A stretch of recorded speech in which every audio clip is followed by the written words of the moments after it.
Hello everyone, this is Under the Mayo, and welcome back to the unofficial Doom Eternal podcast. Ketchup is not here, and neither is Spud. They had to pull out of this session today, but we're going to keep going, and I am joined by our very special guest co-host, Cynic. Can you introduce yourself, please? Yeah, I am a fellow member of the Doom Eternal community as far as content creation goes, and I am Under the Mayo's best friend. Yes, exactly. We go way back to the old Super Nintendo days. No, not really. Your full title would be Cynic the Original, correct? Correct. Great. So Cynic's going to be here. I guess like you're a guest as well, but you're here helping me host this interview with our actual guest, Arrythmia. Arrythmia, how you doing today? Good, man. Thank you for having me. Excellent. We wanted to have you on since I saw the pictures of your room. Yeah, it's my own personal fortress of doom. I'm rather proud of it. Is that where you sleep too, or is that just like the room you use for your gaming and music and stuff? Yeah, there's a bed in here and I sleep in it, okay. But everything else is it's a glorified bedroom. Everything else is much more office oriented for sure. Sure. I've got the same kind of thing here. Crazy setup, but it's bedroom. Like, why leave, right? Now you have no reason to ever leave.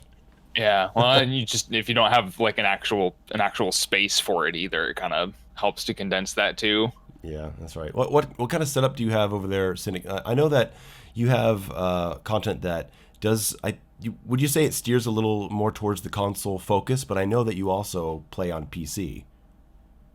Yeah, primarily I play on console. Like, as you asked, what am I mainly known for? It's my Ultra Nightmare guides, which are more tailored towards console, but I try to make it more general knowledge. So that way, even PC players can kind of take advantage of the basic knowledge, because it's just knowing spawns, knowing the fights that you're moving into and what the best way to go about that fight is in terms of movement. So it's more generalized stuff, but my setup is really basic, dude. I got 2 PCs and then the jet engine PlayStation 4 over there that I record all my footage off of. Okay.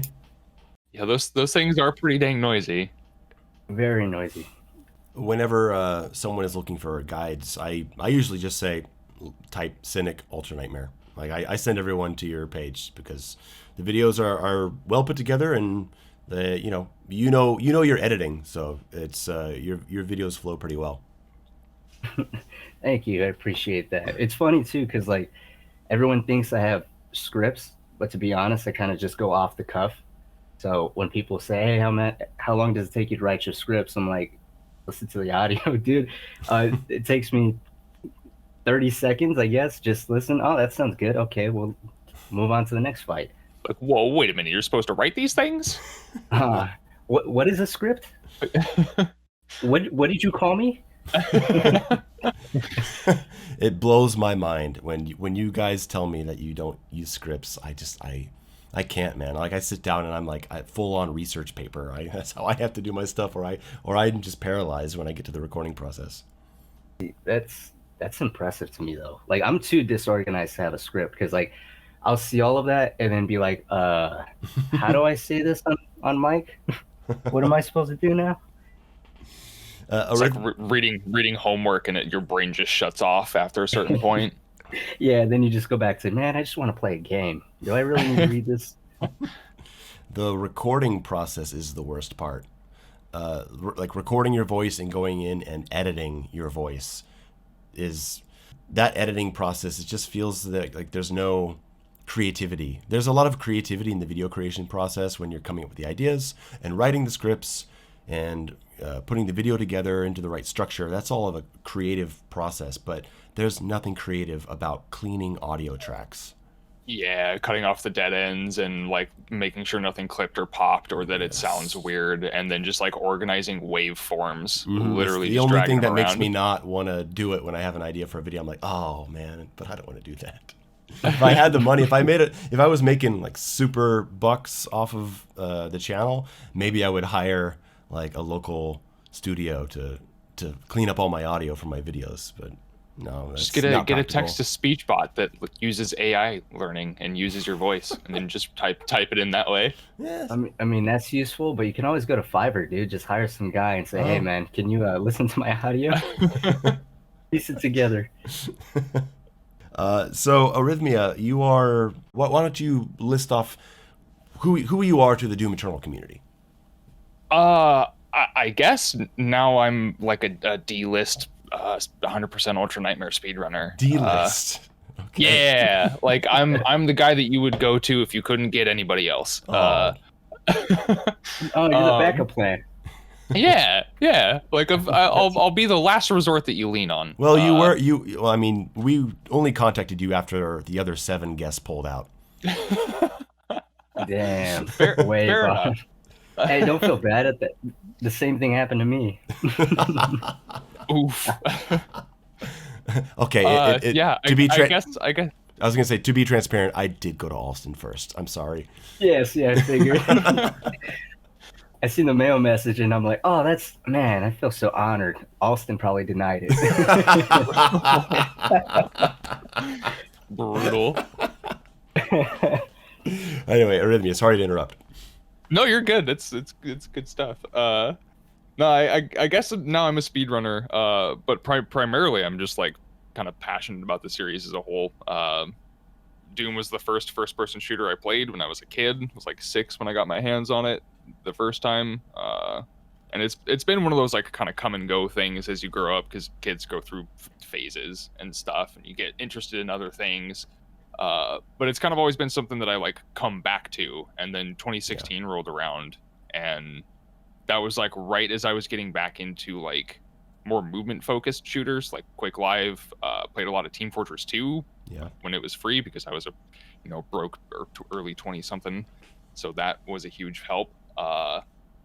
So when Doom 2016 rolled around, I was like, oh yeah, shit, Doom was a cool game.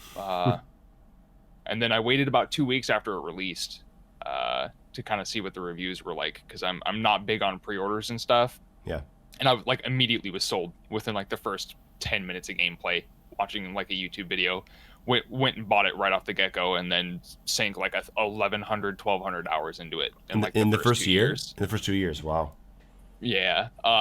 This title go around because of the whole quarantine COVID situation and becoming a full-time streamer. There's 1,200 hours in it in literally the first year. That's those are high numbers. I'm at about 920 myself. I mean, just seems like a lot in a year. I mean, it's an insane amount of time, dude. It's more than I had in 3 years. 2 weeks straight of playing. Yeah, it's crazy, but it's not all playtime. I've invited a lot of friends over and just had them play the game just to see it, and so I've gotten some friends into it that played here, and then a lot of that time is recording for videos. I'm not actually playing. I'm just in the game trying to recreate scenarios and record footage. So there's probably a good 100 of that 900 is just recording hours, but still, those. It seems that people are playing this game, and the people who play it a lot. They've got a lot of hours on it, which I know makes id very happy. Oh, absolutely. Yeah, there's a lot of replayability to it. Depending on what platform you are too. Like on PC, the randomizer, for example, that like you and I have been able to like beta test and then see the full release of that Pro Day made. That is huge. That's going to add such an insane amount of lifetime to this game. Yes, that's going to be a big deal. I mean, that's great for any game too. Like there's a randomizer for Resident Evil, and it's pretty great when you know the game inside and out to open a door, and is it going to be a zombie or is it going to be the final boss? Or if I open this door normally goes to the dining room, but maybe it's going to take me to the laboratory, because there's also location randomizers. Yeah, it was kind of like that for like Necroball. On one of my playthroughs on the base campaign with that installed, there's the Baron that shows up behind the door like right before you get into the elevator scene in Necroball. And like in the 100% UN category, you kind of like you spawn camp him with the Crucible. Sure. So like muscle memory, I pull out the crucible. I'm like, it's gonna be a super heavy of some sort probably, and I'm literally sitting there out loud being like, please don't be a marauder, please don't be a marauder, please don't be a marauder. And then a marauder spawns in, and I'm just like, oh god, okay. I saw that clip. That was great. It's good. It's because the spawns stay the same, but like what spawns there is not the same. So your strats that you know exactly what to camp, how you would Yeah. abuse those spawns somehow just do not apply anymore, and it's fantastic. I love it. Yeah, Cynic. Have you played it? I know that I've seen you in some streams while I was playing it, so I know that you've seen it at least. Yeah, I've seen it. I haven't had the pleasure of testing that out myself, but no, I agree, dude. That amount of replayability is nuts. Especially from like an Ultra Nightmare or even a Nightmare standpoint. I don't think people realize how much it flips the game on its head, in terms of remembering what is where. And You can't plan for anything. You just yeah, like you can't. It screws you over and it makes you think more on the fly, basically forcing you to rely more on the systems that kind of id Software wanting you to rely on, which is your knowledge of the game and thinking quicker, mm, you know? Hmm. yeah, it's really good. I also played the unbalanced version because the randomizer is really good because it is actually balanced. It's harder, obviously, but it's not. You're not going to walk into a room and there's like 6 arch files. Like that's not going to happen. But Yeah, it's not like meme yeah. levels of hard. It's fair, but what's not fair is the unbalanced version of it, which is also public, which I ran on stream in the Super Corness Master level on Nightmare. And Arrythmia, I don't know Oh, if boy. you've seen the room, the fodder room.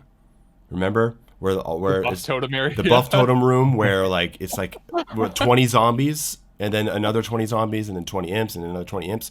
They all randomly spawned as different heavies and super heavies. Oh my god. Buffed. It's fucking absurd. I was there for hours. I finally made it through. I got kind of lucky, but man, what a nightmare. But it's that stuff isn't exactly fun, but it is interesting. Yeah, and the unbalanced version even like includes spirits and stuff. So like It could those be can end anything, up yeah. being in yeah, that can end up being in places where like you really don't have the space to fight something like that. Like when you had me on the Slayer showcase with Bloodshot, I had that segment where there were just like 2 spirited pinkies, and I got plowed. There's nothing I could do, and Yeah. and they're in like the tiniest hallway right after a purple goo segment. So cool, I'll take the death and go to checkpoint and get a new seed. It Fine. was so bad. It was so bad. It was fun though, dude, because like you just try and blast through that, and you're gonna jump over whatever's there, but you're not gonna jump over 2 spirited pinkies. It ain't happening. Not in a stairwell or wherever it was, like a tight little hallway. Yeah. Yeah, there's like not even really any room to jump over a fodder demon in that hallway, and it was two pinkies. So We've also seen the release of Prote and Soul Art's Horde Mode 2 for the Ancient Gods, called The Trial of the Dark Lord. And Arrythmia, I know that you've played it. I've played it as well. Cynic, have you played the new Horde Mode mod? I played a little bit of it. I wasn't able to complete it. Okay. But Jesus Christ, dude. it's rough. I'm impressed with how much yeah, it's very rough. I'm impressed by the amount of work that Solart and Prote, is that his Prote. name? Prote, yeah. They're very talented modders, dude. Hats off to them, because that shit is nuts. I don't know what we would do without those guys, especially Prote. Like, where would we be right now? Yeah, honest. And Zwipzop to Pony, who's the guy who actually does like a lot of the tool development for like extraction on the files and stuff. Like Yes. it's incredibly impressive to have like the reverse engineering on the game that we've gotten. It's been a blessing. Yeah, without them, dude, we'd all be covering Fortnite right now. just replaying the Art Complex Master level, like, Oh, three new skins in Fall Guys, Doom related, awesome. Gone sexual, acid chaps on Doom Guy. What? Insert Kino Fabino meme here. Oh no. That sort of dedication to a single game like that to help, either advance the knowledge base on it or provide modified or new content for it is huge. I mean, that's that's the whole reason Doom is still one of the most popular like a classic Doom is the most popular first-person shooter on the face of the planet, because it runs on like anything, and you can mod it on anything, and there's always new stuff coming out, and there's always texture packs and wads and like mega wads coming out, and I feel like eventually Eternal is gonna end up being in a similar boat, just from a different generation of games. I think it certainly could be, with people making their own master levels. And I mean, I don't know how possible things are, but I mean, if you look at Horde Mode 2, they're creating entirely new game modes. In the years to come, is it possible that people start making like new textures or designing their own levels in an unofficial way? Like changing the geometry of levels? Mhm. I feel like if eventually either the tools are released, because pre-launch they had kind of talked about like official mod support for the game, and it's kind of flown under the radar since then, and they haven't really said anything about it since. But maybe eventually they'll release like official level creation tools. Yeah. Eventually, if somebody is dedicated enough, they'll find a way to do it. Because people are making weapon skins. So, I mean, what's to stop them from making demon skins?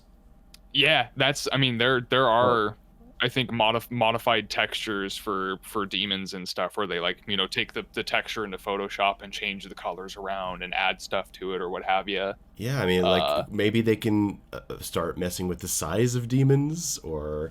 Oh, dude, they already have. Have they? I haven't even seen that. Really? They have, the giant tyrant. Oh, dude, the giant tyrant. I remember. I've seen the giant tyrant. And then the master mini level mod, mancubuses too. Yeah, they mess with the sizes of everything. So sometimes you can get a tyrant that's the size of an imp, and other times you get a tyrant that's the size of 4 of them combined. I don't know how I forgot that, but I remember that I've seen that. Yes. Yeah, okay. shit's Yeah. insane. So they tweak scale values and stuff.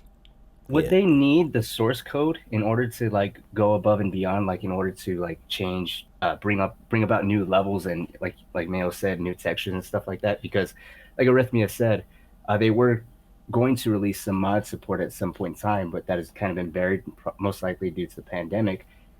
But if they ever do support that, do you think they're going to come out and release the source code to people to be allowed to kind of really change how everything is working?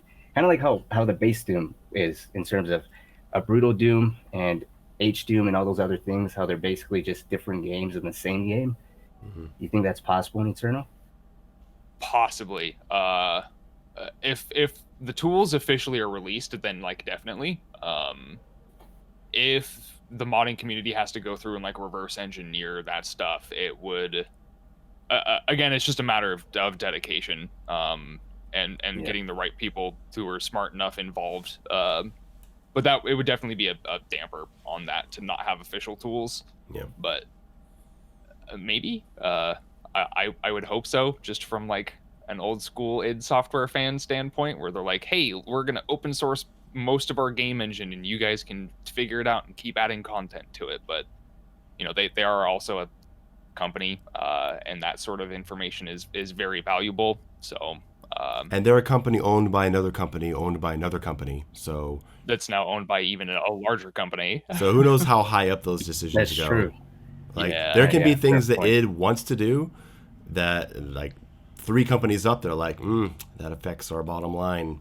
I don't know. Mm-hmm. But it also keeps those sales for that game continuing for even longer, because now people are seeing like, oh, there's a ton of modded content for this game. Like Bethesda game studios themselves, who make, you know, Elder Scrolls and Fallout games, those come default when you purchase them with the modding tools to make new worlds and modify the values and damages of guns and like add new textures and stuff. So that modding platform under Bethesda publisher as a whole is kind of embraced already. So hopefully that stays the same as it all goes forward with them being acquired by Microsoft, but we'll see how that works. Is it too much to ask just to get the Mancubus's torso on the carcass? That's all I want. Oh God! I just want him to be really, really fat. Oh, that's a terrifying premise. Just Beyblades you with the Mank cannons instead. He's spewing the flamethrowers. No, Just, no, just that'd be awesome. And then you know how the carcass kind of runs, where like his body's kind of pushed backwards and his feet basically carry him. It'd be funny as hell to see the Mankidus's body on that movement. That's what I To try want. and target it. Just, He's the carcass is kind of like a Pixar character when you look at that specific run animation. He kind of looks like he's a Pixar character that's like late for something when he runs like that. It's the funniest stuff. The other really good one too is like if you It's weird, hit him accurate. really hard with a super shotgun, he like pops off of his legs and hits the floor, and then the legs scuttle back onto the lower half of his body, and he like picks himself back up. It's so good.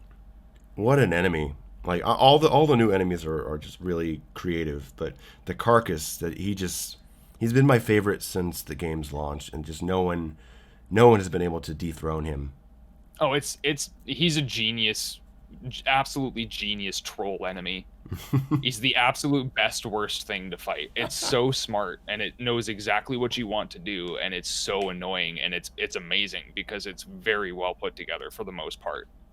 They gave him just enough life to survive an up close super shotgun blast if you don't really get your aim perfect. Yeah, you gotta mean that SSG shot. Yeah, you gotta really get it in there if you're not gonna set it up with a precision bolt or something before. If you're just gonna say, "There's a carcass, I'm hooking over, I'm gonna kill him with the super shotgun," man, you better be on point, because if you're not, he winds up like a tornado, and his melee screws you up so bad, and it just feels like it's so hard to get away from. Because if you get tagged that one time, and if another carcass is in the arena and just so happens to put the shield behind you, you're basically fucked at that point. You can't escape. You're gonna get pinballed. I'm so happy that they are using they're using carcasses a lot more frequently. I mean, they're not always there; they're not in every fight. But instead of having one carcass, sometimes there's two or three in a fight, and they'll really mess you up. Especially combining them with tyrants, which is the new best friend combo in Doom Eternal, starting with the Super Gorness Master level. Like they work perfectly together. Yeah, that Zone of the Death where there's the two tyrants and the two carcasses, and once you take that one tyrant down, you've got a Doom Hunter. Like, and the one thing I kind of wish they would maybe do differently that Donut of Death and then like the Holt Slayer Gate is kind of guilty of, is maybe not have them respawn as often, or like, because it is technically a heavy demon, and they are very much a dangerous chess piece, and it's really hard to actually remove them from the board in certain scenarios because they just come right back. Yeah. Sometimes they may respawn a bit too much.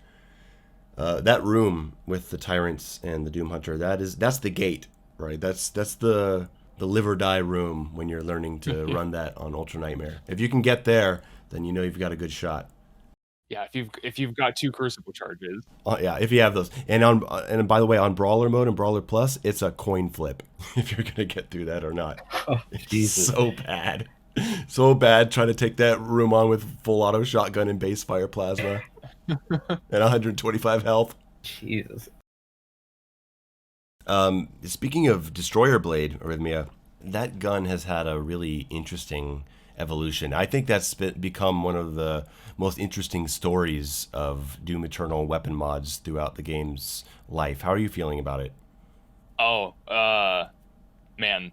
Yeah, initially, I think a lot of the people who were looking at the effectiveness of weapon mods saw that it had potential in like the really early lifespan of the game, first month or two, and couldn't really figure out like, you know, how to work it into things more effectively. And then when we learned about like kind of bunny hopping with it and negating that, like, because it locks you in place when it's fully charged finally, like you are not going to move. You can jump, but like your dash is super shortened. You're opening yourself up for a lot of damage. But then when we started figuring out that like bunny hopping in the game was a thing, it became a miniature BFG, and I love D-Blade. I love Arbalest too. I think both of the ballista mods are really, really powerful in their own right. but there is something really satisfying about ice bombing like a group of demons, flame belching them while you're setting up the D-blade charge, and then just wiping them all out. It's so good. It's been really interesting to see like a lot of the strats that people have developed with it. It's a very, very strong utility, especially if you know how to negate the mobility penalties. It's such an interesting weapon because in any game with time, people are going to find the strongest things, right? A lot of times it ends up just being like a single thing, like maybe a military shooter, like, okay, everyone agrees this is the best gun, so everyone runs around with that gun. But in Doom Eternal, on the highest level, it's not people running around with the two strongest guns.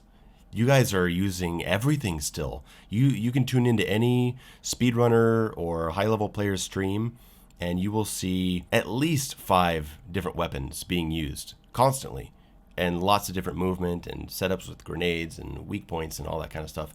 So the game continues to be dynamic even when people are finding the stuff that's the most powerful. And the Destroyer Blade is so interesting because it's a very, very powerful weapon that requires you to really know your movement, and it requires you to set it up in ways. You don't just run around just destroyer blading everything, because it doesn't work that way. So it's a tactical weapon. It's fun to use. It's fun to watch, and I think that's the best thing we can hope for a really powerful weapon. Yeah, it's really good.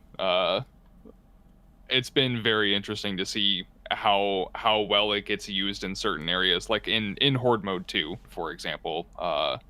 When you get to like the Malagog fight, where it's just a big circular open arena, that is Destroyer Blade heaven, man. It is the penultimate spot to get away with using it very regularly, because there's the zombies that are on those crates and stuff that you can meat hook off of, start doing your b-hops with while you're charging this Destroyer Blade, throw out an ice bomb, and then just blast through like 2 Dread Knights and a Pinky and a Kako and like this whole horde of fodder, and it's incredible to watch.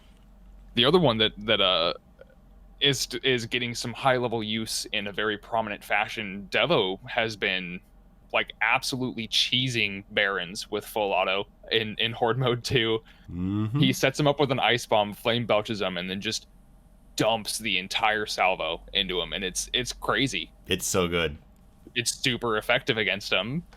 Yeah, and fun. You know, everyone knows I'm an advocate for full auto, but it's when it's in a mod that when you figure out how to work it into the playstyle, it just feels good to use. You just feel so cool. Yeah, it's incredibly rewarding, especially on console, where you're kind of a little bit more limited. If you know how to cycle through the weapon wheel, which is kind of punitive at times, it's a completely different feeling. I'm sorry, I didn't mean to cut you off, Arrythmia. I just wanted to, say Oh, that. no, that's exactly what I was going to say too, is like, especially for people who are not as proficient in weapon swaps, where you're having to like, maybe lock down singular super heavies. It's very powerful. I kind of wish it didn't have the mobility penalty that it did as well, just because it does feel like it's harder to work in, but it is one of those things where you have to like, again, you have to set it up properly, and then you can get away with like doing a lot of DPS to something. I'm looking forward to the Stone Imps, Yes, honestly, because that may end up being like a really, really fun way to use full auto. full auto really depends, in my opinion, on the air mobility rune, because you don't want to just charge in with full auto. Full auto is something that you have to establish, and because of the movement penalty, you don't want to just kind of be on the ground. If you see that it's time to pull out full auto on something and you're going to dump in 6 to 8 shells of full auto, you want to kind of strafe jump and circle around the enemy and just be blasting it as you're hitting the ground, just to kind of keep yourself away from danger and to keep moving. And once you kind of find that dance with the gun, it starts to flow pretty cool. I mean, I've been using it since Brawler mode in the summer. Obviously, I really love that gun, but I'm excited to see how people are gonna start experimenting with it now that they have a little more of an incentive to do so. Yeah, if there's multiple Stone Imps, and like, because they said they were going to be on like the same category as like a Prowler, so it's not going to have like a ton of health, but it's technically going to be a heavy, so the salvo return from dumping a full auto into them, It's gonna be huge. Oh yeah. Well, So if there's like 3 or 4 of these things or more at a time, and you're just melting them with a full auto, you're gonna be having that thing out for like a pretty extended amount of time, and that could be really cool because it does make you feel like when you just start melting stuff with it, it does make you feel powerful. if I'm not mistaken, they did say there's going to be a couple fights where they throw a good amount of those at you. So from what that sounds like, you're going to have to really know your movement.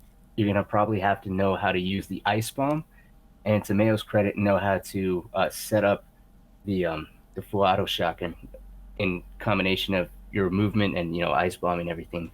So I don't know. I'm excited to see, like Mio said, how everyone's going to experiment and see how much people flip out on how useful that mod really is. Because right now, it still seems like not too many people use it. And again, coming from the console side, people kind of just stick to whatever works because you have that weapon rule penalty. So I'm excited for this DLC, dude. I think it's going to change everyone's mentality on a lot of stuff, not just the full auto shotgun, but just movement, knowing how to deal with fights, and then microwave beam. I think ultimately how demons are stun locked. I think that's going to be a bigger part than it was in the Ancient Gods Part One. Even though we basically need that for the spirit. Yeah, I'd say that even with all the usefulness, the utilities of microwave beam, I don't see it as something that is really incorporated into speedruns. I suppose it could. Would you say that that is more just like personal preference of speedrunners, or would you say that it's just hard to make microwave beam viable, like on the well, not viable, but I mean necessary to that speedrun style? Yeah, and most in most run categories, especially when you account for like the speed of swaps doing PB Rocket, PB SSG, PB Ballista on stuff. The DPS generally outpaces the need to like tase what I would call the microwave beam in terms of that like stun lock is like a taser where you kind of just give it a quick zap and it stuns them again. Because the microwave beam takes a longer amount of time to acquire the target and swap that mod into it is really hard to find ways to make it viable in at least in base campaign stuff. In the Ancient Gods 100% Ultra Nightmare speed runs, like microwave beam is pretty much equipped all the time. And it does kind of get used as that taser, especially on spirited demons. And I think that's a really cool thing. I wish they would maybe just go back through and tweak a couple little values on it, because it could be a lot more viable in that regard. Okay. If it just like acquired that target and zapped something a little bit faster. Alternatively, if they just like remove the dash distance penalty, I feel like that would go a long way for it too, because it does restrict your mobility more than any other gun, I would say, because it also affects you mid-air. Like you can be moving at a pretty good clip and pop out the microwave beam and tap something with it, and if you need to dash a certain amount of distance, you're limited by that. That's my honestly my only complaints with microwave beam is that it feels like it's too limiting without enough reward to work into like really swap heavy meta stuff. But like as an independent weapon, I think it's fine. It's just kind of outclassed by stuff that does faster DPS and removes the need to stun lock things because it's already dead. Okay. I actually have an advanced guide to the microwave beam coming out tomorrow morning, and I'm going to send you that, and I would love to see what you think about some of the stuff I'm going to talk about in there. For example, okay, let's imagine the stone imps. Okay, here's a hypothetical because I don't know how they work, right? But imagine that stone imps, they take a lot of ammo from other guns to kill, but they only take 2 full auto shells. And imagine that these things are really mobile. Like didn't they talk about like kind of like a charge up spin attack or something? Yeah, they said they wind up like Sonic the Hedgehog, which I think is awesome. So imagine these things are hard to lock down, and a quick microwave beam locks them down, dash in full auto kill. Because that's how I set up full auto kills when I use full auto. Like if I want to kill a whiplash with full auto, I'll like hit her with a rocket on the ground, quick microwave beam, see her health, dash in full auto so she can't move away from it. And then I've also been working with. I'm becoming a bit of a believer in the micro missiles damage boost setups, because especially on something like a spirited demon, like a spirited tyrant, just empty out a clip of powered up micro missiles into him, and it's kind of like absurd damage. And dude, primary charger is like the highest individual weapon DPS in the entire game. It melts. It's fucking crazy. And the only issue with it is that sometimes when you're trying to kill a fodder, you just can't quite get it with the heavy cannon. Maybe it's moving or running away, and so you end up kind of like focusing on a fodder demon for 4 seconds, and that's a bad thing to do in the game, obviously. And so I've been doing a quick microwave beam stun and then dashing in for like a 1 or 2 bullet heavy cannon kill, and then I go full primary charger. There's some cool microwave beam stuff out there, and I'm gonna be talking about that tomorrow morning. Okay, all right. I'm looking forward to that, because micro missiles is definitely slept on. Like again, because of the swap heavy meta, in terms of like just burst damaging demons down in 100% UN categories or like. Because like NMG stuff is usually done on other difficulties, on lower difficulties, where you don't have to worry about taking as much damage if you get caught out of position. But micro missiles is, I think, slept on. It was my meta in 2016 for various reasons. They're fun too. They're a lot of fun to use. Primary charger, it slaps. It's so good. It's just, again, one of those unfortunate situations where like it's outclassed by the general usefulness of precision bolt inside of that like heavy swap meta. Yeah. But like you said, on possessed demons, it wrecks. And being able to swap back to the microwave beam to like temporarily stun them again. The fodder thing is clever. That's interesting. I like that. I started doing that in Horde mode too, because in those early levels when you don't really have all those weapons. And there's all those gargoyles running around, and I was trying to set up primary charger, and it was just really tough because they're so mobile. And I was like, stop with microwave beam, and then it does high DPS on a fodder very quickly, and the gargoyles or a zombie's life just goes all the way down, and then right when it's at the end of that bar, pop pop, and then here we go. It's really fun. Interesting. Yeah, I'll play with that a little bit, because primary charger. It's fun. It's a lot of fun. Check it out in Horde mode. Try load up Horde mode too, and it really shines in those first levels. For sure. All right. So what else do you guys want to hit? Arrythmia, why don't you talk a little bit about your streaming career that started last year? I mean, you just got a Twitch partnership, so congratulations on that. Yeah, thank you. It's been kind of wild. The long and the short of it is that I essentially lost my job, which opened up the opportunity to stream full time. I was kind of off and on streaming, doing like Quake Champions stuff before the pandemic hit and before Eternal launched, because those two things for me were like literally hand in hand. So like I had kind of had like a small audience, like regular people, 12, 13 viewers at a time for about 6 months, I would say, before Eternal came out. And I had legitimately planned to take a week vacation off from work for Eternal's launch to play through it as much as I possibly could. And then that was the week that my state shut down and everything went into lockdown. So I was on furlough for, I think, 3 months before coming back temporarily, and then I was exposed to COVID, and was offered furlough again. So I took it because I see my parents on a regular basis, and they're very at risk for this stuff, and I couldn't really risk exposing them to it. So after being on furlough again for like another month, I was fully laid off. And that was kind of where I was like, okay, well, what am I going to do now? So I started streaming on a near daily basis, and Eternal kind of just happened to come along at the right time for that, which is wild. Yeah. I think a lot of people have similar stories to you, myself included. Yeah, me too. What Weirdly. like if that game hadn't come out, I don't know what the last year of life would have been like. I just can't imagine it. Really different. Really not as cool. Not as good. Yeah, it's been beneficial in many ways.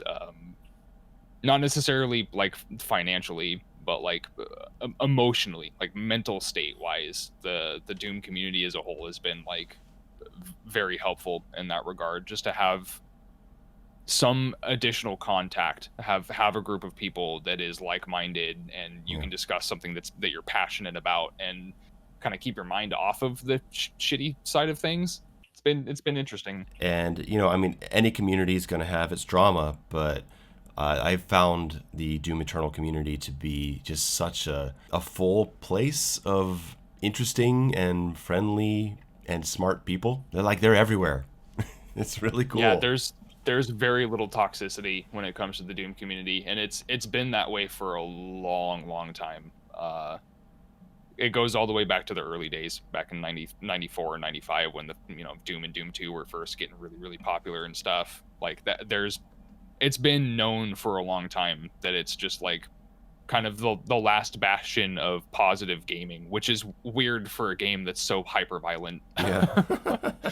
Yeah, I think what it is that everybody gets all of their adrenaline and their aggression out on the demons, and then they go and talk about it, and they're all chilled and relaxed and stuff because how can you be mad? You just slayed through a whole horde of demons in a couple seconds, dude. You feel way better afterwards.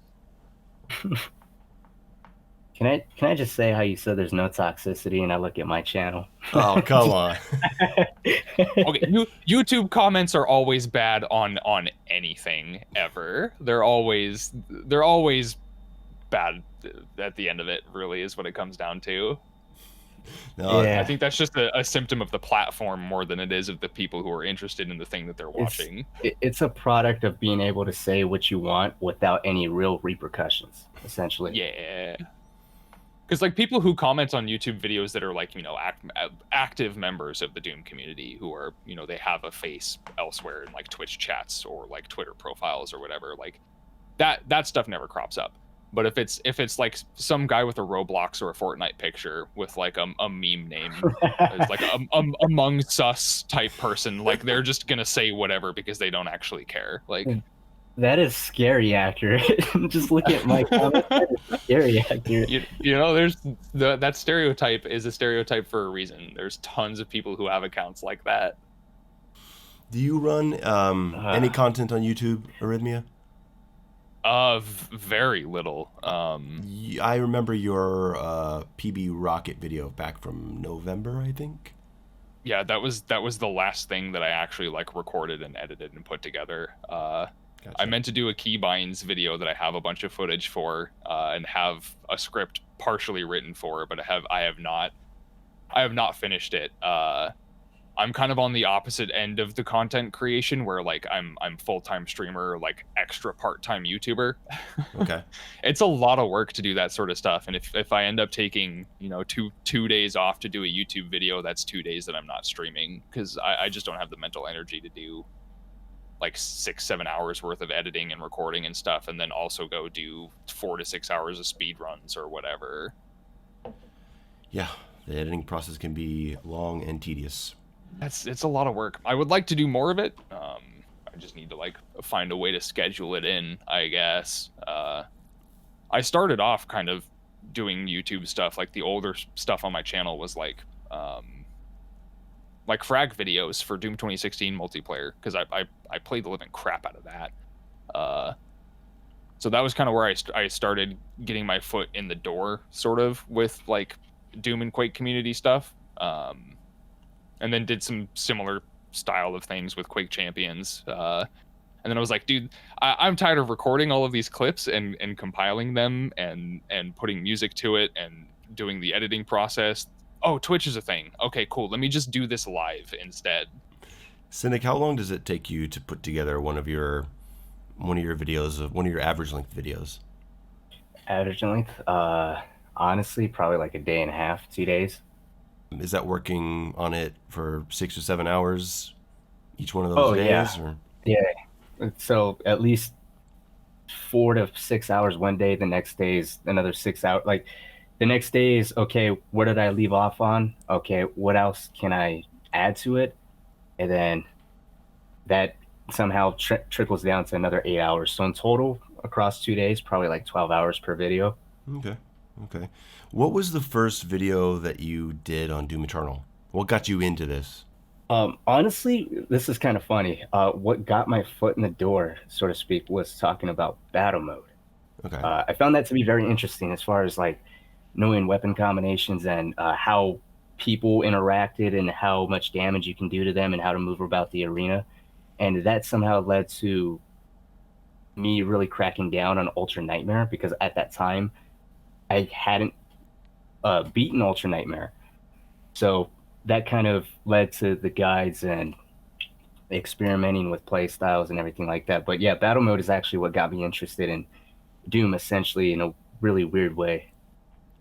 Do you still play battle mode? Off and on.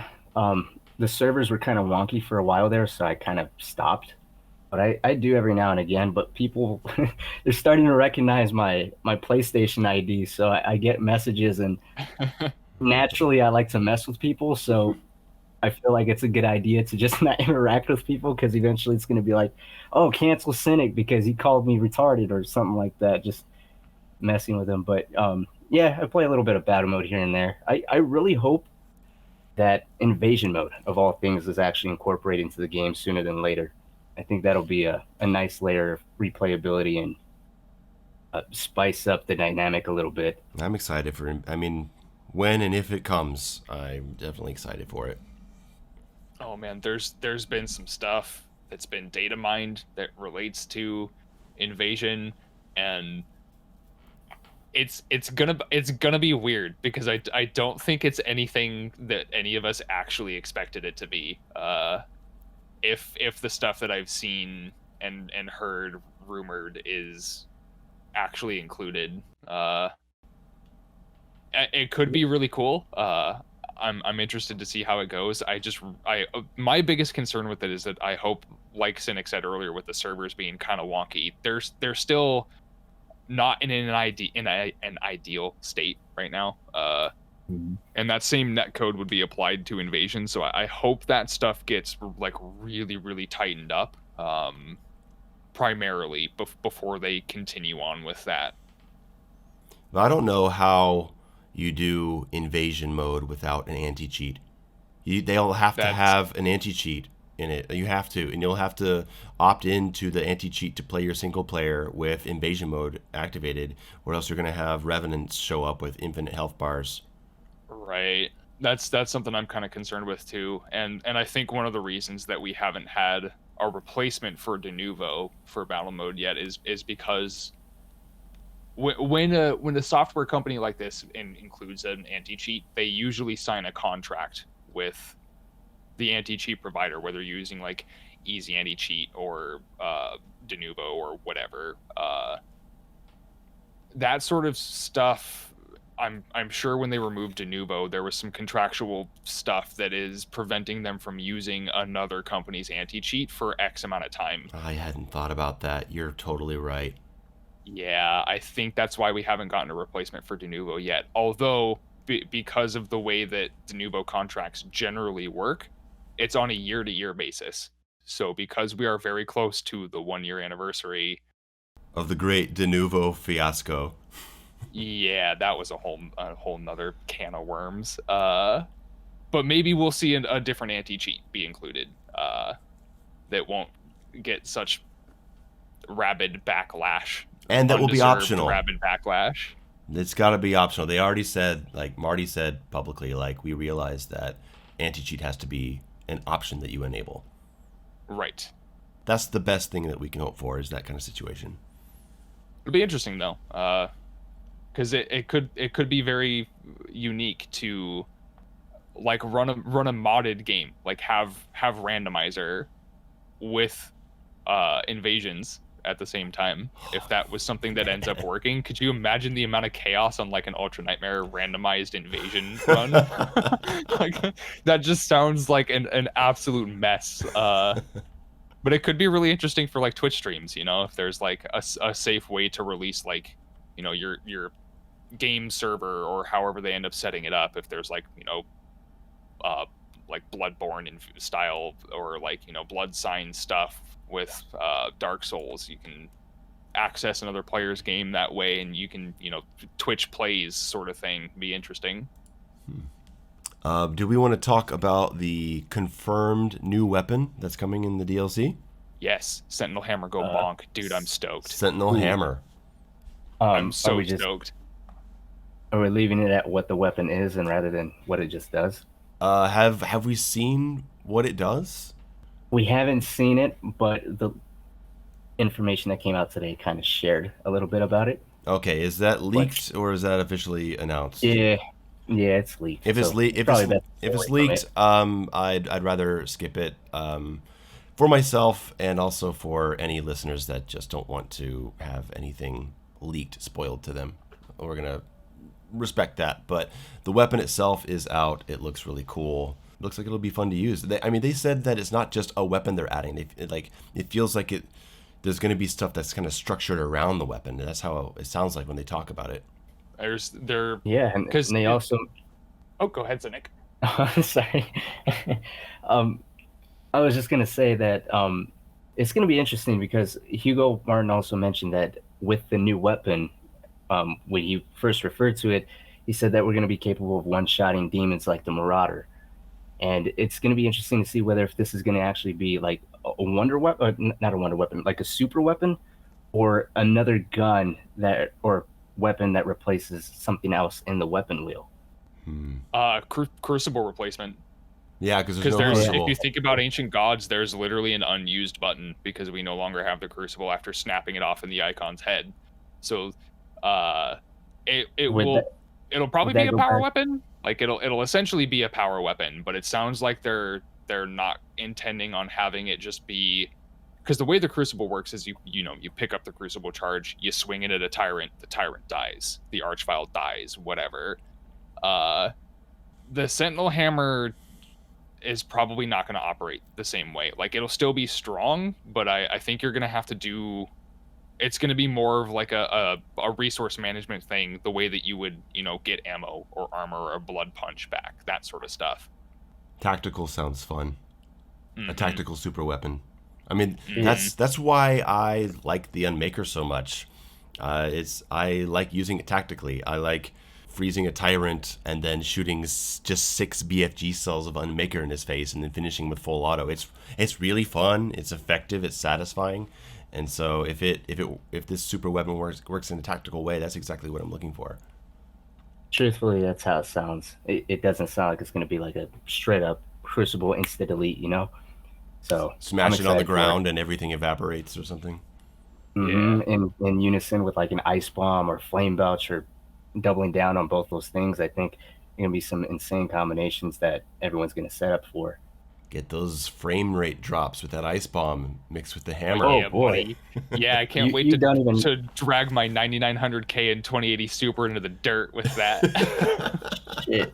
Yo, try it on a PlayStation 4, dude. It goes from 60 to 3 FPS. You're over there rubbing your console like, please don't die, baby, please. Dude, if Ice Bomb Unmaker is any indication, then Ice Bomb Hammer is going to be terrible. They cannot handle it. That's like the one spot in the entire, because the game is super well optimized. Like it is actually nuts how high performing the game is on so many different pieces of hardware. But like the Ice Bomb particle effect, for whatever reason, it drops almost everybody's system to a crawl. It doesn't matter what you play on. So I hope that's something that they kind of address in Tag 2, because that is part of the problem why Blood Punch doesn't work, according to what Hugo has said, is that like the demon giblets with their collision is preventing Blood Punch from fully connecting with their hitbox.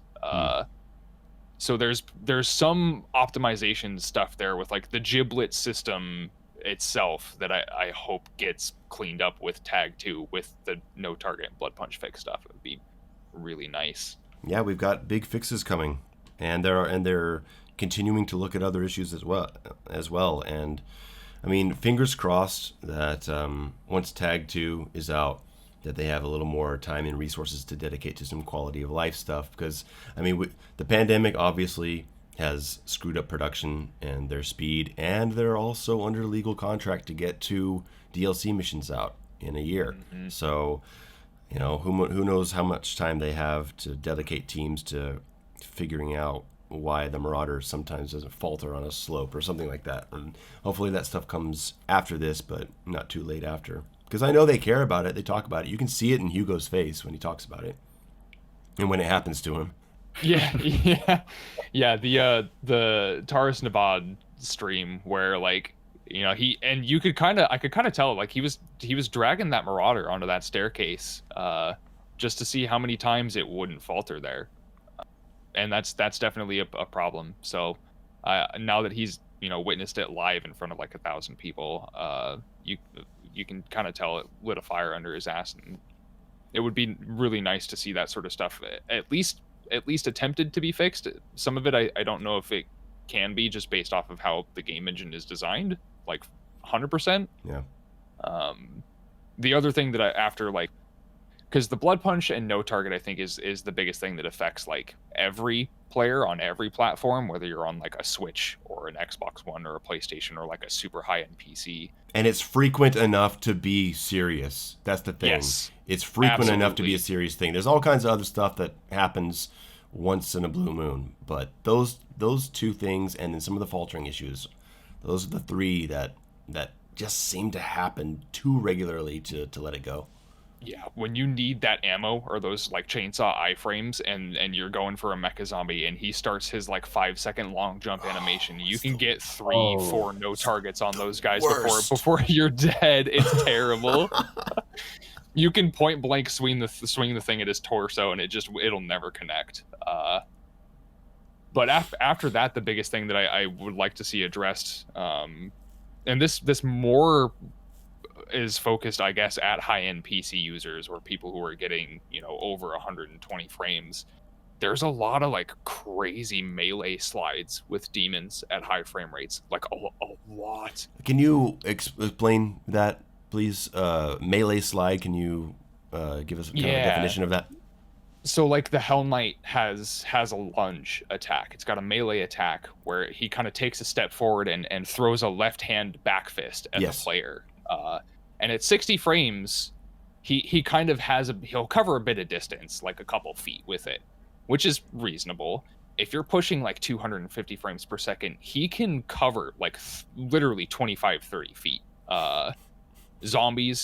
Basic zombies are really guilty of this.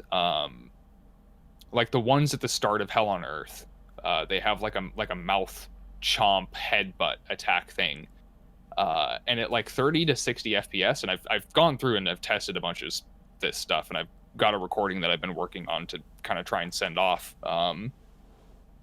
That attack on like 30 frames doesn't send them anywhere. They take a single step forward. When you're on 250 frames, they slide across an entire room. They ice skate. It's really, really weird. And I believe that they're aware of this issue and that it's something that will be internally addressed. But I would really like to see that fixed, because you can be playing a completely different game at high frame rates versus low frame rates. It gets a lot harder to avoid that melee damage. Carcasses, again, to like go back to the start of the podcast here, carcasses are some of the absolute worst about the melee magnetization is kind of what I would call it. Their spin attack, their melee spin attack, has lunge attached to it, so they'll kind of cover a bit of distance.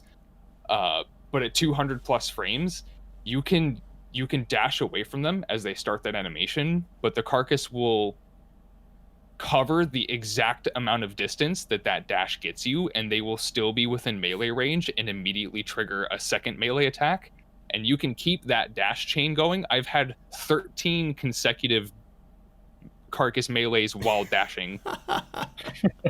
Like, I turn on God mode and I'm just like, okay, how many times can I get this guy to cover an entire single dash distance? And if you're really unlucky, they'll cover a double dash. God. Is It's- that going to be in your it's- video? Yes. Okay. Yeah. All of the stuff that I've become aware of with like frame rate dependent melee attacks, I'm recording and going through like varying frame rates because I have a hotkey set up to where I can go between 250, 120, 60, and 30 frames. Wow, that's awesome.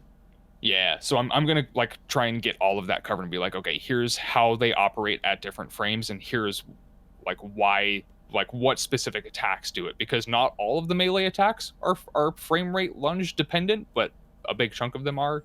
It's crazy. Dread Knights are also really bad. Their jump distance increases like 5 to 7 times at high frame rates. It's kind of nuts. So that would be the next thing after No Target and Blood Punch that I would really like to see get cleaned up. Okay. While we're on the topic of Dread Knights and Hell Knights massive jumps, have you guys been experiencing them doing that like 3 or 4 or 5 times back to back to back? Yes. Yeah. Dude, have they changed the AI or something? Because these last couple of days, dude, the game has felt completely different. I know that they do changes to Demon AI. I think it was around update. I want to say like when Tag came out actually. They changed the arch file and how much he avoids frag grenades and lock on burst. On 1.1, the arch file will just stand there and take 2 lock on bursts like a chump. Yep. He's better now. Yeah, on latest patches he's a lot more mobile and he avoids that stuff, which is really cool, but they like don't ever tell anybody. So maybe they changed him, and maybe I feel as myself. I feel like lately I'm actually playing a little different. My spacing I feel is a bit different in my encounters, and maybe there's something about the way we're playing right now that is triggering Dread Knight behaviors at certain ranges. I don't know. Like that's kind of how I feel it myself, but that could be total bullshit for all I know. I don't think so. I think that's probably actually accurate. Because like when you get within certain ranges, you'll guarantee trigger melee attacks from certain demons. So you can kind of use that to your advantage to bait it out to a degree. Depending on your frame rate, you may or may not want to. But yeah, that I think is definitely a thing. Okay. Dread Knights and their like ground attack where they have like the area of effect that does like the damaging floor stuff. That I think is still a bug because they can do it twice in a row, or they can do it like Cynic said 6, 7 times and just not stop. It's so crazy. You're just like, stop, please stop. Yeah. Microwave beam, please. Yeah. ice bomb it, or like just get it with a lock on burst and try and prevent it from happening again, because it gets out of control really fast. I've lost a couple UN runs to specifically the Dread Knight in the Purple Goo section in Art Complex when you first get out to where like the Mank and the Revenant and stuff are. That one has hit me like 3 times in a row with that attack, and I'm stuck in the goo, and it's just awful. No, the Dread Knights in the 3rd circle of fog on the Blood Swamps, landing on the center pole as they jump. Yeah, that's also pretty rough. Things landing midair and you still take the ground damage. Barons are pretty bad about that too, where they do like their ground pound, and if they're on top of you, they basically just Goomba stomp you. It's not the most consistent game, but you can't say it's not interesting and entertaining. Oh yeah, yeah. You'll always, even if you know exactly what you're supposed to do in an encounter, the game doesn't. So it's basically a roguelite. Oh, yeah. Speaking of which, on that master level mod, dude, I had a Marauder drop from the ceiling, and as soon as he touched the ground, he just died. The one on Hell on Earth? Yeah, the one in Hell on Earth. And I was dude. streaming, and, when you get to Cultist Base, you'll have a good time. Someone was like, I guess he didn't have impact compensation. I was playing the Super Gorness Master level with the Unbalanced Randomizer mod, and I went down into the underwater section where all the tentacles are and the shield power up. Oh shit! And all the tentacles spawned as different demons, and one of them spawned as a tyrant, and it was just sideways floating dead in the water. Oh my god! It was so funny. The comedic value of that mod is off the charts, dude. There was one point in Atlantica when I think this was before Prote had fully released the randomizer. There was a marauder that had spawned in the water, like after the Slayer Gate in UAC Atlantica. Okay. There's that portion where you'd come out and there'd normally be like a cybermank. The big staircase. Yeah, and you go and like pick up the first scuba suit or whatever, and there's like a BFG cell and one of the secret encounters and stuff. There is a marauder in the water just down there, and he's running around. Like, he's not affected by the water at all, but like you can't shoot when you're swimming. So like I'm having to stand up top on the staircase and avoid a bunch of other stuff spawning in because he's the last heavy demon. So like a bunch of other randomized fodder and heavies are still spawning in, and I'm trying to sticky bomb this dude's feet and throw like remote det rockets down into the pool to kill him. And it's just, I'm just sitting there being like, Prody, what? The chat spamming get good. Yeah, it's just play around it, you know. Oh. Man, that's the kind of longevity that mod's gonna add to this game, dude. It's perfect. It's fantastic. It's broken, but in the best possible way. Best possible way. Well, guys, this has been a really good talk. I don't know if there's any other topics you want to hit. I hit all mine. Cynic, you got anything else you want to bring up? Yeah, dude. I'm actually really curious. Well, I guess this is two-piece. Feel free to answer them in your order. Your lap desk. Really jealous of that. Did you make that yourself? I did, yeah. I took a lot of like woodworking and machine classes in high school. I got really lucky with my public school being relatively well funded in that regard. So I got to do a lot of like woodworking and metalworking experience, some CAD stuff, some electrical engineering. So I made it out of a single piece of mahogany, stained it red, routed it all out, got a custom printed circuit board for the actual electronics and stuff, soldered it all together, custom laser cut steel plate. Did you ever see the backside of it? Yeah, how it says Doom? It's a pentagram. It's got a pentagram. Yeah, sorry. No, you're good. Did. Yeah, I did make that. I was taking commissions for them for a while.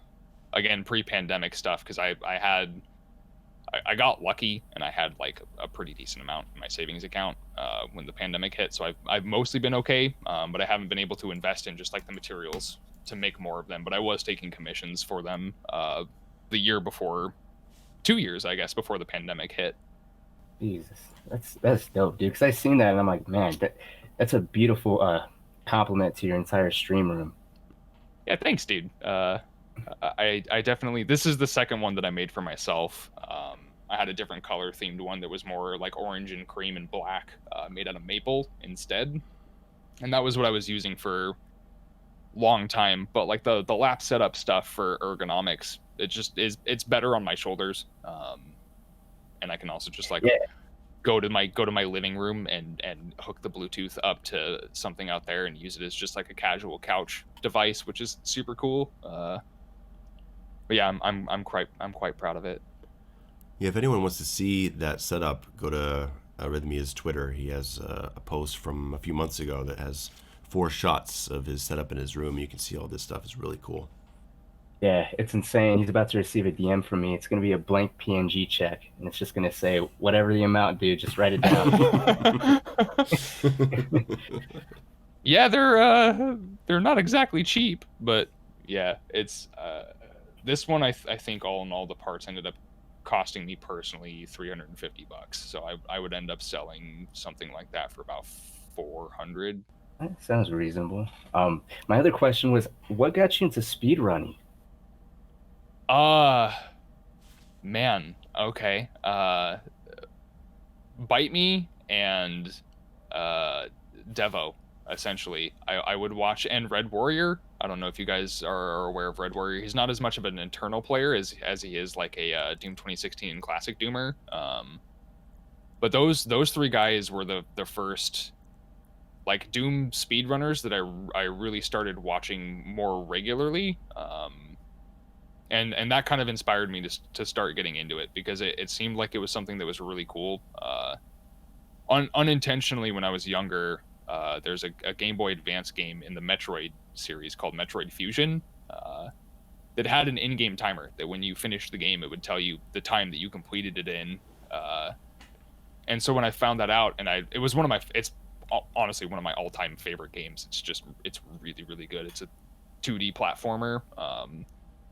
Kind of in the vein of Doom, where like you play as a power suited badass and you go through and you just shred all these space alien weird monster things in these really cool platforming mobility sections.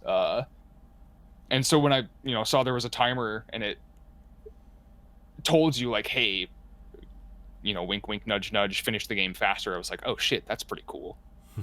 So that was like one of the first things that I did where I actually intended to try and complete a game as fast as I could, and then that got set on the back burner. And then I saw Bite Me's GDQ run where he got 100% Ultra Nightmare completed at GDQ in like 2 hours and 12 minutes. And it's just like, that's holy fuck. Great run. That's insane with like tens of thousands of people watching. Like that's so cool. So that kind of got me into it. I didn't really start speedrunning Eternal until I guess last November. Really? You haven't been doing it this whole time?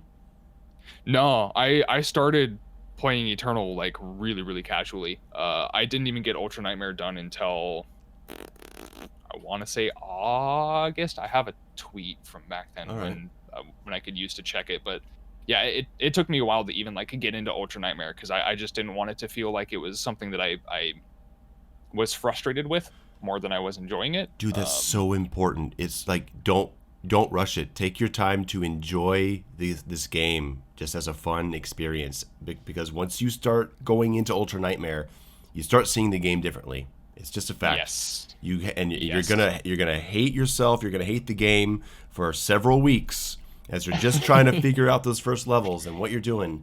Don't rush into it, guys. Don't play the game 3 times and say, okay, time for Ultra Nightmare. No, like give it a month at least. Just get familiar with the systems and figure out what play style works best for you, and then this applies to like every play style. Memorize spawns. Just know exactly where everything shows up and what the trigger demons are for certain fights. And that is huge. Like having fast weapon swaps and being able to like do a bunch of DPS and stuff. Oh, it makes you look cool and it makes you feel cool, but you'll fuck up that way. Like you need to know when and where that's appropriate and how to position yourself and what things you can spawn camp effectively. It's huge. But yeah, then after that I kind of got into 100% Ultra Nightmare because it just seemed like the most complete way to finish the game, if that makes sense. Like it's all of the combat encounters that actually like apply weapon points. You're not like going out of bounds and like abusing a bunch of glitches and stuff, which is a cool category on its own. Like the any % out of bounds stuff is also nuts to watch because it's just completely deconstructing the game in a different way, which is really awesome. But yeah, 100% Ultra Nightmare speedruns are kind of a similar thing where like you do every once in a while just go, fuck this game for today. I'm done with this fucking game for today. I'll be back tomorrow. Fuck. So like it is one of those things where like you have to balance that, like how much fun am I having versus how much am I saying fuck this game instead.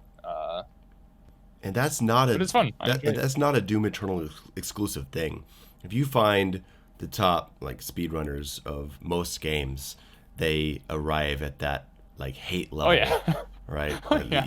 I have heard Pessimism, the world record holder in Resident Evil HD remaster, and I've seen his speedruns. Like his world record speedrun, I watched it and he's just screaming and he's just cursing. Yeah.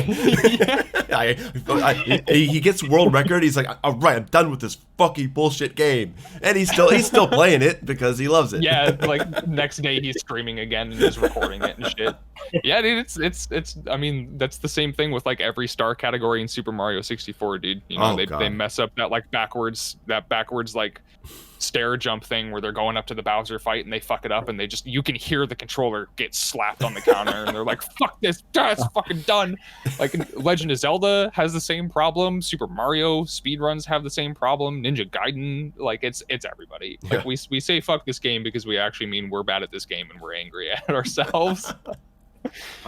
So in other words, if you break shit 'cause you're angry at the game, that just means the game is a good game. Yes. Yeah. Yep. Basically. Because if it wasn't good, you wouldn't care and you wouldn't get that angry. Yeah. That was how I ended up beating the first Dark Souls, and I've never touched a Dark Souls game again. But I did twist an Xbox 360 controller just hard enough to make the right trigger pop off. Yo, I died. This was actually a couple of days ago. I died on Ultra Nightmare on Super Gore NES Master level. Out of the blue, I guess everything just automatically hit me at once, so my health went to 0. I've never thrown a controller as hard in my life as I did at that moment. Oh yeah, there are definitely times, and that's like honestly, one of the things with this lap desk is like I can't be like rage gaming like that anymore because I cannot replace like 90% of the stuff that this thing is made out of. So like I get pissed and I'm like, okay, deep breaths. Yeah, it's like painting your nails so you don't bite them. There's lead in these. I can't bite these. I'm gonna poison myself. I both of my chairs are broken right now, and the one I'm sitting in right now, like the left arm piece has come off, and so it's just like this hard textured piece of plastic where it should be. And I was playing the Super Gore NES Master level on the unbalanced randomizer on stream, and I got really pissed at some bullshit that killed me, and I slammed my hands down on where the armrests are, and the left hand hit the plastic, and I gashed my hand open. Like I had like blood gushing out of my palm down my arm on stream while I was trying to get through a fucking fight. Damn, dude. You just hear heavy breathing. I'm okay, guys. I'm okay. Stop asking me if I'm all right. I'm like right after I got through that room, I'm like, pause, hydrogen peroxide, bandage. All right, where were we, you fucking archvile? Everyone's like, Mayo, why games don't take physical effort? Everyone's like, Mayo, why are you only moving to the left? He can't control his fingers. Dude, it was in the fodder room, and I got down to the very last enemy of the last wave, and it was a fucking buffed marauder, and I had no ammo. Jesus. And I was trying to kill him with grenades, and it just got me. And I was like, fuck. Yeah, I didn't think about that randomized, like the unbalanced randomizer in that specific room, because like there's literally total probably like 50 demons that spawn in. There's more. Oh, there's definitely more. There's like closer to 70 or 80 in the entire that's encounter. So fucked. And it's fucked. just so bad. And you run in, and you're like, here comes that first wave. Ice bombs, destroyer blade, flame belts. Here we go. And you go in, and it's like a hallway of 15 heavies and super heavies, and right at the front is a marauder, and he blocks the destroyer blade. Yeah, shield blocks. And it feels so bad. Brutal. Brutal. That's awesome. Well, it's been about an hour and a half. This has been a really good talk. It was really nice having you on, Arrythmia and Cynic. You too, man. Thank you for coming on and helping me with the co-hosting and, kind of being a little interviewed yourself as well. So this has been really good, guys. No problem. Yeah, thanks for having pleasure. It was fun to talk to Arrythmia and just have a little chat here. It's cool. You guys want to pitch your social media accounts and your Twitch streams and whatever? Yes, I didn't go for it. Well, all I really got is my channel. It's just Cynic the Original on YouTube. That's it. And just making fun of gaming journalists recently. That's all I've been doing, kind of keeping my content alive. If someone hasn't seen your channel before, what video would you recommend they start with? Ooh, okay. So if we're talking real stuff like guides, I would say Super Gore NES Master Level. But if we're talking jokingly, my IGN reviews The Last of Us 2, I think was a beautiful one. Okay, good. I would also recommend his video on what was the zombie game you posted? Oh, Dying Light. Dying Video Light, on Dying right? Light. Yeah, he's got a good breakdown review of Dying Light, so you guys can check that out too. Arrythmia. So where can people find you? Twitch.tv/Arrythmia. And then also twitch.tv/UmbraPenumbra_. And that's an inside joke that like 3 people will get. But also check out Umbra Penumbra because he's also a really good speedrunner and he's a cool dude. Didn't your tag used to be Arrythmia FPS? It did.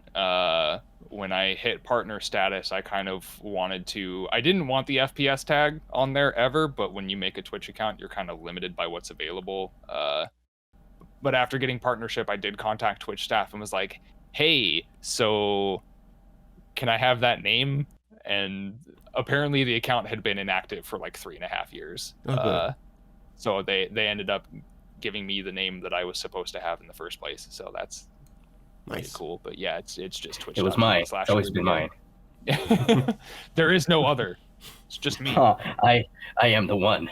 And then there is also like the other channels too. Like the Twitter is still Twitter. It's at Arrythmia FPS, and then I think even my YouTube channel is still Arrythmia FPS because I can only do so much about rebranding so many things at the same time. Well, thanks a lot, guys, for being here, and I wish you well, and thank you, everyone, for listening, and we'll be back with the next episode. Everyone, take care. See you. Thanks for having us again.